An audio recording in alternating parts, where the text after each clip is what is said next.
Okay, we're on Parah Parakeh Mishnah Dalet, fourth Mishnah, the fifth chapter of Masechet Parah.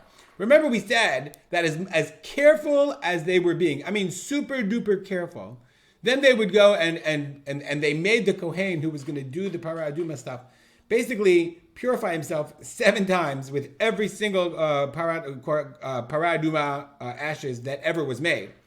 Nonetheless, they said, remember we said that because of an argument with the Tzedukim about whether you needed to be either go to the mikvah or be Tful Yom, they would go ahead and make the Kohen Tameh again and have him go to the mikvah and say, Tzedukim are wrong, you don't have to wait till the night, do it right now.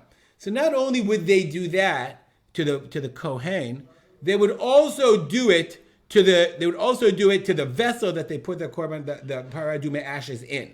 Meaning, they would take it, super duper careful, and then they would say, but it's got to be tameh, and then we have to put it in the mikvah because we don't want people to think you have to wait until at night.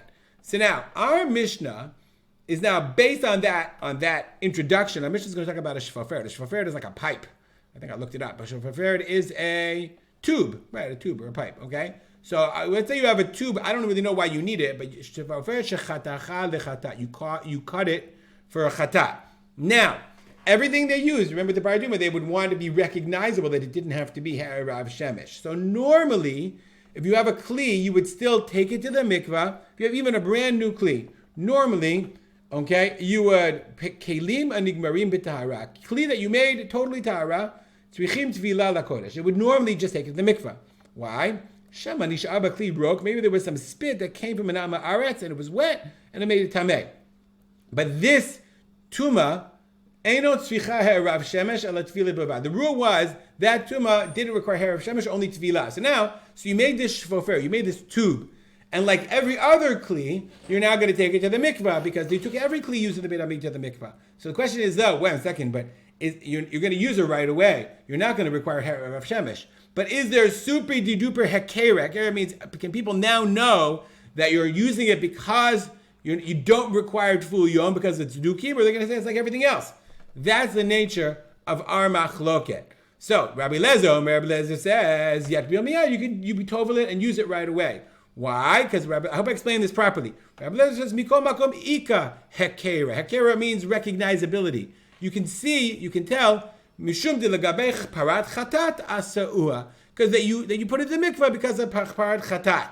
Okay, and not ha'erav shemesh. That's not the problem. Whereas Rabbi Yoshua Omer, Yoshua says, no, that's not enough. Since if you were just using it for normal kachim, you would have done it anyway. Therefore, that's not recognizable that it's anti-tzduki. Therefore, yitameh, you have to make it tameh too much sheret, and then yatbil, and then bring it to the mikveh, and then use it right away. That's, he says, to be inya acher leka hakera. Without it doing this, there's no other way. There's no recognizability. Kevan de kelim anigmarim b'tahara lo ba'u ha'erav shemesh lakodesh. Normally, they would not be required to wait until nighttime. So therefore, they would say, that's not something that's anti-tzeduki, that's not something that's a polemic. Therefore, he says, make it tameh, and then take it to the mikvah. And everybody's like, oh my God. And then would say, oh no, we're doing this because the tzedukim said you have to wait till night. We're not waiting, use it right away. Nay, I hope that's clear. Comments, questions, send me a email. Next topic, hakol ksherim lekadesh. Everyone is kasher kadesh. Remember, kadesh is mixing the efer, lashlich ha'efer al gabei hamayim, mixing throwing the ashes into the water. That's the kadesh. So says the Mishnah, hakol ksherim lekadesh. Anyone can do it. Chutz mecheresh shoteh v'katan, except for deaf mute, someone who's not of sound mind, and a minor. Rabbi Yehuda b'chshir v'katan. He says no, a minor can do it. Uposel b'isha u'ba'androgynous, but he's postel. He says a woman can't do it, neither can an androgynous, someone who is of questionable sexual identity because of their private parts, because they don't know if they're a man or a woman. That's an androgynous.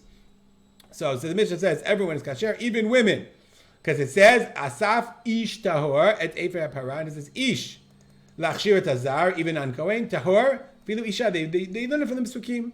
Okay, and Rabbi Yehuda says no. I think yes. Okay, Ketanim can do it, but women are not able to. All right, we'll stop here. Dedicate our learning to memory of my father, Rav Simcha ben Yitzchak Kalman.